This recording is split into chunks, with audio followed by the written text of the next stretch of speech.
School children once filed down the winding walkways, pausing outside the enclosures where bears, lions, wolves and chimpanzees paced and whiled away their days. The animals, many of them exotic, had sometimes been left on the doorstep of the gift shop, or driven into the dirt parking lot by Hollywood trainers.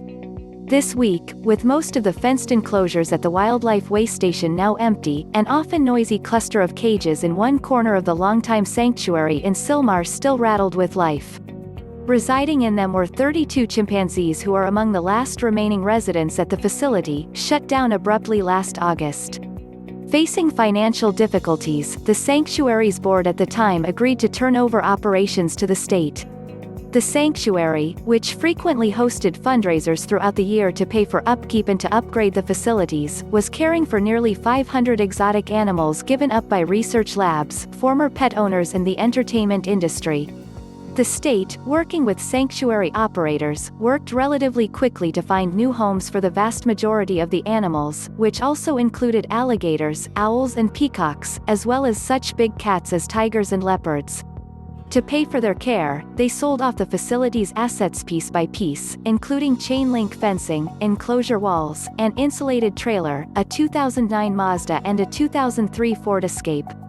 But the dozens of chimpanzees have been the hardest to find new homes for, due to the complexity of their needs. Some of them are famous for appearing in major movies, but the majority were taken from medical and cosmetics testing labs. Now, as the closure of the way station gets into its last stretch, a fundraising effort is underway to relocate the remaining chimps. 9 were recently transferred to other sanctuaries, but dozens more are awaiting new homes. Erica Fleury, program director of the North American Primate Sanctuary Alliance (NAPSA), a group that has been assisting the state with the chimps, said there is now space reserved for the chimps at sanctuaries around the country.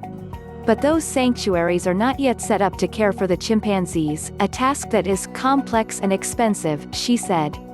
These are large, strong, incredibly intelligent beings with distinct personalities and preferences, who can live over 50 years, she said.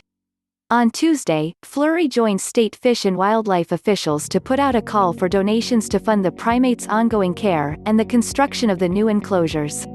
The Center for Great Apes in Florida, Chimpanzee Sanctuary Northwest in Washington State, Chimp Haven in Louisiana and Primarily Primates in Texas have all agreed to take in the chimps, she said.